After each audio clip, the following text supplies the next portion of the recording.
야고보는 오늘 본문에서 어떤 도시에 들어가 거기에서 1년 동안 장사를 해서 돈을 벌겠다 하는 사람들의 이 계획이 얼마나 허망한 것인가 이렇게 지적을 하고 있습니다. 하나님의 영원한 시간에 비하자면 인간의 시간이라는 것은 굉장히 유한하고 또 그 미래에 대해서 알 수 없기 때문에 그 어떤 계획들을 1년 동안의 계획을 세워서 돈 벌 궁리를 한다라는 것은 말도 안 된다는 거죠. 그러니 인간은 그저 하나님의 뜻이면 죽지 않고 살 것이고 이런저런 일을 할 수 있을 것이다 라고 하는 정도의 계획만 가지라, 이렇게 이야기를 하고 있죠. 그런데요, 문제는 그 사람들은 자기의 계획에 대해서 굉장히 우쭐대고 자랑한다라는 모습을 가지고 있다는 거예요. 야고보는 이것은 분명히 하나님 앞에 악한 것이라 말하고 있죠. 뿐만 아니라 17절에서 그것은 선한 것이 무엇인지 알면서도 행하지 않는 그런 악한 행동과도 같다, 죄다, 이렇게 얘기를 하고 있습니다. 그러니까 자기 계획에 대해서 우쭐대고 자랑하는 이 행동이 하나님 앞에 굉장히 악한 것이다, 이렇게 얘기를 하고 있는 거죠. 그런데 이 본문을 보면서 아마 MBTI J 성향을 가지신 분들은 굉장히 불편할 수 있어요. 계획을 짜고 뭔가 그 계획대로 착착착 진행을 해나가야 되고, 이러한 분들에게서는 이 말이 계획을 세우지 말라는 말로 들리기 때문에 그래요. 물론 저희들은 무조건 계획을 세우고 그 계획대로 움직여야 마음이 편한데, 이 미래를 위한 계획들을 다 폐기해버려라, 이렇게 얘기하는 것처럼 들리기 때문에 좀 그럴 수 있습니다. 심지어 야고보는 이런 계획을 두고 우쭐대며 자랑하는 것, 이것이 굉장히 하나님 앞에 악한 것이다, 이렇게 얘기를 하니까 상당히 불편하셨어요. 아니, 왜 내가 계획을 짜고 내 계획대로 실천하는 게 왜 죄야? 이렇게 생각할 수 있는데요. 그러면 정말 계획을 세우지 말라는 말이냐? 당연히 그런 말은 아니에요. 그럼 계획을 세워도 된다는 말이냐? 그런 말도 아니에요. 오늘 본문의 내용은요, 계획에 관한 이야기처럼 들리지만 사실은 계획에 관한 이야기가 아니라 무엇에 관한 이야기냐면 바로 교만에 대한 이야기예요. 교만. 야고보가 말하려고 하는 포인트는 바로 교만이라고 하는 포인트에 있어요. 지난 시간에 우리가 다른 사람을 판단하고 정죄하는 것은 단순히 사적인 감정적인 문제가 아니라 그 사람을 넘어서서 하나님이 정하신 그 법을 내 마음대로 판단하고 하나님 자리에 서서 내가 재판관이 되려고 하는 교만이다라고 하는 이야기를 했었죠. 즉 하나님을 밀어내고 내가 하나님이 되고 하나님이 필요 없다라고 말하는 죄다, 이런 얘기를 했어요. 그런 것처럼 오늘 본문에서도 하나님 없이 자기 인생을 계획하고 그것을 자랑하고 뽐내려고 하는 그 야망이 사실은 그냥 단순히 내가 계획적인 사람이고 그걸 잘 실천하는 사람인 것이 아니라 하나님 앞에 내가 내 계획에 있어서, 내 인생에 있어서 하나님은 필요 없다라고 말하는 교만이라는 거예요. 그러니까 사실 표면적인 죄의 양상은 서로 다르지만 그 죄의 뿌리는 같은 거예요. 남을 정죄하고 판단하려는 마음도, 그리고 자기 인생을 하나님 없이 내 마음대로 그렇게 계획하려고 하는 그 마음도 결과적으로는 하나님이 필요 없다라고 말하는 교만이고 내가 하나님이 되겠다라고 하는 교만이라고 하는 것입니다. 늘 그래요. 죄의 표면은요, 거짓, 질투, 미움, 계획, 우상 숭배, 여러 가지 양상들로 나타나지만 그 기저에 깔려 있는 마음은 무엇이냐면 내가 하나님이 되겠다, 하나님 필요 없다라고 하는 그런 교만함이 그 그 죄의 뿌리에 있는 거예요. 그러니까 표면적으로 드러나는 죄의 모습과 그 안에 담겨진 그 뿌리에 박혀져 있는 죄의 모습은 완전히 다르다라는 것이죠. 아담과 하와가 선악과를 따먹었다는 이 사건도요, 자신들이 하나님 없이 선악을 판단하겠다라고 하는 그 선악을 판단하는 일에 있어서 내가 그 주도권을 가져오겠다라고 하는 교만이었기 때문에 그것이 하나님 앞에 큰 범죄가 된 것이에요. 그냥 열매 하나 따먹은 것에 불과하지만 표면적으로는 그 내면에, 그 뿌리에 있는 죄악은 하나님을 밀어내겠다라고 하는 교만이 그 안에 담겨져 있는 거죠. 오늘 본문에 등장하는 이 인생의 계획에 대한 것도 마찬가지예요. 성경은 인생의 계획을 세우고 그것을 실천해 나가는 것, 그것 자체를 가지고 죄다, 악하다, 이렇게 말하고 있지는 않아요. 다만 우리는 당장 내일 일을 알 수 없고 언제든 주님이 부르시면 가야 하고 하나님이 살려주시면 살 수 있고, 살 수 있다면 그 안에서, 하나님의 뜻 안에서 이런저런 일을 할 수도 있다라고 하는 그런 인식이 우리에게 필요하다라는 거예요. 13절에 등장하는 고백과 15절에 등장하는 고백을 바라보면요, 그 계획의 차이를 보면 분명히 다르게 그 차이가 드러나는 것을 볼 수 있어요. 13절의 고백에는요, 하나님이 없죠. 내가 마을에 들어가서 1년 동안 돈을 벌어서 살 것이다. 장사를 해서 돈을 벌겠다. 이렇게 자기의 욕망과 자기의 야망이 들어가 있지, 하나님은 전혀 들어가 있지 않아요. 자기 계획을 사람들 앞에서 뽐내고 자랑한다라는 것도요, 결국에는 하나님의 계획과 무관하게 자신의 노력만으로 해낼 수 있다라는 뭔가 대단한 자신감이 있는 거죠. 그러니까 사람들 앞에서 나 이것도 할 거고 이것도 할 수 있어, 이것도 할 거야 라고 말하는 거겠죠. 그러니까 결국에 그 마음의 뿌리에는 무엇이 박혀져 있냐면, 내 인생은 내 거다, 내 마음대로 좌지우지 할 수 있다, 그 누구도 좌지우지 할 수 없다, 내 계획과 내 생각과 내 판단에 끼어들 생각하지 마라 라고 말하는 그런 교만함이 있는 거죠. 하지만 15절에서는요, 뭐라고 이야기를 하냐면, 분명하게 자신의 살고 죽는 문제가 하나님께 있다라고 고백을 하죠. 하나님의 뜻이라면, 하나님이 원하신다면 내가 살 수도 있을 것이다.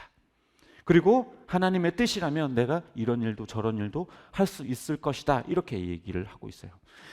자신의 계획이 때로 빗나가고 실패하여도 그것이 하나님의 뜻이라면 인정하고 받아들이고 순종하겠다라고 하는 그 믿음의 고백이 이 15절에는 담겨져 있는 것이죠.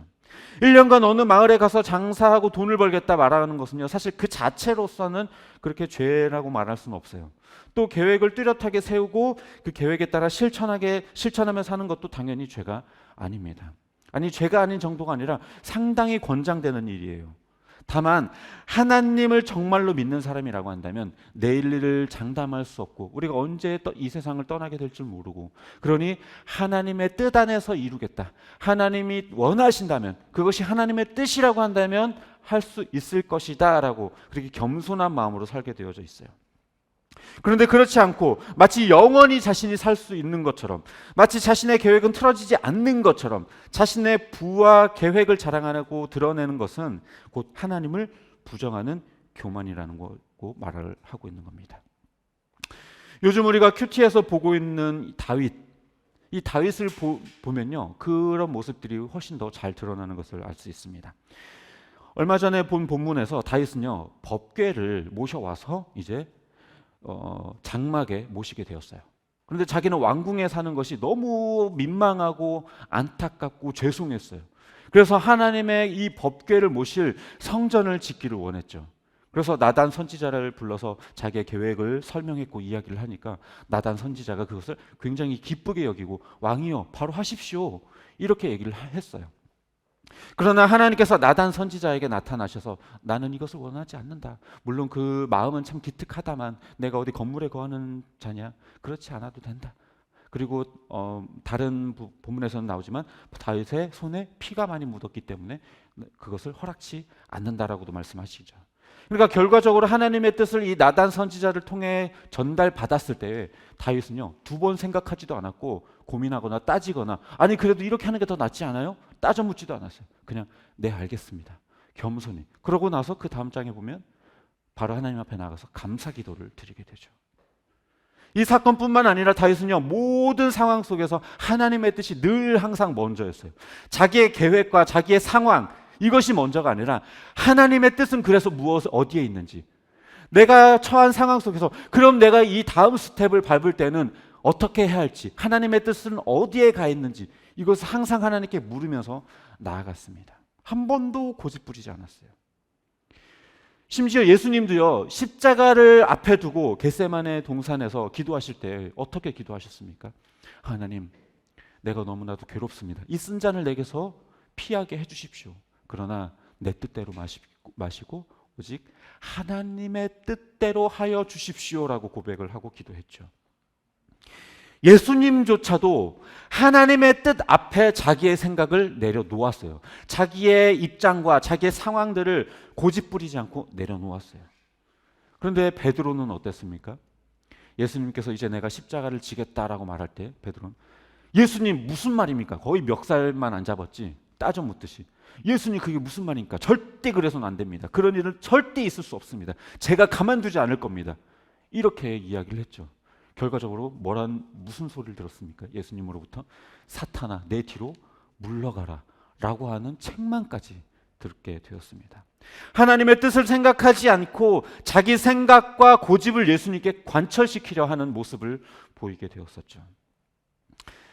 성경은 분명하게 이야기를 합니다. 사람이 자기의 길을 계획할지라도 그 걸음을 인도하시는 분은 바로 하나님이다.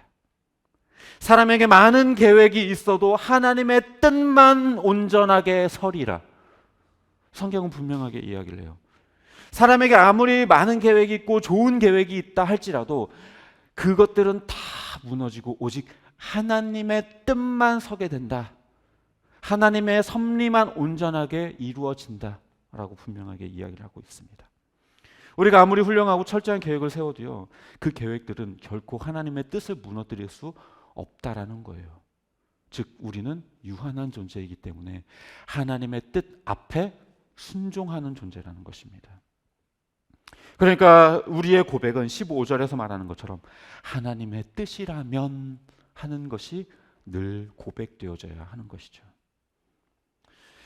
하지만 계속해서 말하지만 그렇다고 해서 아무런 계획 없이 살아도 된다. 그건 절대 아니에요. 오히려 아무런 계획 없이 그냥 되는 대로 살고자 하는 것은요, 게으름이에요. 게으름. 미래에 대한 계획과 준비도 하지 않으면서 하나님이 알아서 하시겠지, 하나님이 알아서 인도하시겠지, 난 몰라 하고 아예 두 손 두 발 다 놓고서는, 이거는 절대로 믿음이 아니에요. 때로 우리들이 이것을 믿음으로 착각할 때가 있어요. 하나님이 알아서 하겠지. 전도? 뭐 하나님이 구원할 사람이면 구원하겠지 알아서. 내가 복음 전하지 않아도, 내가 그 사람을 위해서 기도하지 않아도, 내가 그 사람에게 선을 베풀지 않아도 하나님이 알아서 하겠지. 이런 생각들, 내가 어떤 계획을 세우고 어떠한 그것들을 이루어 나가려는 목적 없이 내 인생 뭐 하나님이 알아서 책임지겠지, 난 몰라, 흘러가는 대로 살아야지, 이건요 절대로 믿음이 아니에요. 15절은 하나님의 뜻이라면 이라라고 시작하고 있지만 그 다음에 하나님이 알아서 하시겠지라고 말하고 있지 않아요. 하나님의 뜻이라면 뭐라고 말하냐면 살 수도 있고 이것도 하고 저것도 하겠다. 분명한 계획이 들어가져 있어요. 그러니까 계획을 하지 말라는 말은 아니에요. 다시 말해 하나님 뜻 안에서, 이게 굉장히 중요해요. 하나님 뜻 안에서, 그 뜻 안에서 계획을 세우고 최선의 삶을 살아야 돼요. 그러니까 양극단으로 치우치면 안 돼요. 계획을 철저하게 세우느라 내 계획을 막 너무나도 믿고 신뢰하느라 하나님의 뜻을 생각하지 않는 그 극단으로 가서도 안 되고, 하나님을 신뢰한다라고 말하면서 아무런 계획도 없고 아무런 준비도 없이 그냥 흘러가는 대로 사는 인생이 되어서도 안 돼요. 하나님의 뜻 안에서 계획을 세우고 그 안에서 하나님의 뜻대로 순종하며 나아가는 모습이 우리에겐 있어야 하는 거예요. 아무 계획도 세우지 않고 그저 난 모르겠고 하나님이 알아서 하겠지라고 하는 거는요, 마치 한 달란트 받은 자가 땅에 묻어둔 채 뭐 주인 오시면은 그냥 그거 하나 돌려드리면 되겠지라고 하는 태도와 같은 모습인 겁니다. 그러니까 계획은 하되 하나님의 뜻이 다르다면 얼마든지 내려놓을 수 있고, 내 계획이 아무리 훌륭하더라도 하나님의 계획을 인정하고 순종하리라 하는 그 모습이 우리에게는 필요하다는 겁니다. 이것이 바로 소망과 야망의 차이예요. 소망이라고 하는 것은 하나님의 뜻이라면 이라고 하는 이 고백이 반드시 들어간 계획이고, 야망이라고 하는 것은 하나님의 뜻이 전혀 들어가지 않은 채 오로지 나의 욕망과 나의 생각만 들어가 있는 것, 그것이 바로 야망인 것입니다. 교만한 마음으로 나에게 바탕이 되는 계획, 그것은 야망이고, 하나님께 바탕을 둔 그 계획은 소망이 되는 것입니다. 말씀을 정리하도록 하겠습니다. 인생을 살면서 계획은요 없어서는 안 될 부분이에요. 하지만 그렇다고 나의 계획이 전부가 되어서도 안 되는 것이죠. 내 계획만으로 모든 것을 이룰 수 있다고, 하나님의 뜻 따위는 필요 없다라고 밀어내는 것, 그것은 하나님 필요 없다, 내 인생에 끼어들지 마십시오라고 하는 교만인 것입니다. 인간의 모든 죄의 근원은 교만이에요. 그것도 하나님이 필요 없다라고 말하고 내가 하나님이 되겠다라고 하는, 하나님께 도전하는 교만인 것입니다. 그런데 우리들의 삶 가운데 나타나는 죄의 양상들을요 상당히 가볍게 여겨요. 거짓말 한 번 하는 것, 누군가를 한번 미워하는 것, 뒤에서 험담하는 것, 계획을 세우고 내 인생을 내 마음대로 살려고 하는 것, 쾌락과 즐거움에 빠져가면서 그렇게 살아가는 것, 이것들을 굉장히 가볍게 여겨요. 거짓말하는 거 아무렇지도 않게 여기죠. 동생을 미워하고 언니를 미워하는 것 별거 아닌 걸로 여기죠. 이건 뭐예요? 내가 하나님이 되겠다라고 하는 굉장한 교만이 있는 거예요. 그렇기 때문에 우리 삶의 크고 작은 그 삶의 모습 속에 존재하는 그 교만들을요, 계속해서 발견하고 그걸 들춰내고 도려내야 해요. 그렇지 않으면 별거 아닌 죄, 그냥 뭐 가볍게 스쳐 지나가는, 그냥 뭐 한번 지나가도 되지 않나? 라고 여기는 그런 죄로 엄청난 큰 죄들을 저지르고 있을지도 몰라요. 오늘의 본문도 마찬가지예요. 자기의 계획에 대해서 뿌듯해하고 다른 사람들에게 뽐내고 내 인생을 드러내려고 하는 그 모습 속에서 결과적으로는 하나님을 밀어내겠다고 하는 교만의 죄가 발견될 수 있어요. 그런데 우리가 이것들을 캐치하지 않으면, 자꾸 사탄의 목소리에 우리가 그렇게 유혹당해버리면 그냥 가볍게 넘겨. 뭐 어때? 어쩔 수 없는 상황이잖아. 그거 뭐 큰 죄도 아닌데 뭘. 거짓말하는 거 뭐 어때? 야, 지금 이 상황에서 네가 위기를 넘기는 게 더 중요하지. 이 거짓말 한 번 하는 거가 뭐 어떻다고. 이런 마음 속에, 그런 생각 속에 우리가 빠져들게 된다면 이 작다고 여기는 이 죄들이 켜켜이 쌓여서 어느새 하나님이 설 자리를 밀어내버리고 내가 하나님이 되어서 내 인생을 내 멋대로 살아가는 우리가 되어버릴지 모릅니다. 우리의 죄성을 발견하면 할수록 우리는 하나님 앞에 겸손해지고 하나님의 은혜를 바라보게 되어져 있어요. 그 방법은 말씀드렸던 것처럼 이 내 삶 속에 있는 크고 작은 죄의 양상들 속에서 그 뿌리의 죄를 캐내야 돼요. 텃밭을 꾸려보셨거나 아니면 뭐 밭에 자라는 것들을 보신 분들이라면 아실 거예요. 잡초가 매일같이 일어나요. 그것을 뿌리째 뽑지 않으면 또 일어나고 또 일어나요. 그런데 그것도 모른 채 괜찮겠지, 한 열흘 동안 100일 동안 내버려 두고 가면 어때요? 그것이 나무처럼 자라져 있어요. 우리의 죄의 모습이 그렇습니다. 작다고 여기는 그 뿌리 하나, 그것을 내버려 두면 그 죄는 어느새 크게 자라서 아무것도 보이지 않게 아무런 열매도 맺지 못하는 잡초가 되어버릴지 모릅니다. 바라기는 우리 삶의 모든 모습 속에 있는 그 숨어있는 교만이라고 하는 죄를 뿌리 뽑고 하나님 앞에 겸손해지는 저와 여러분이 되시기를 주님의 이름으로 축복합니다.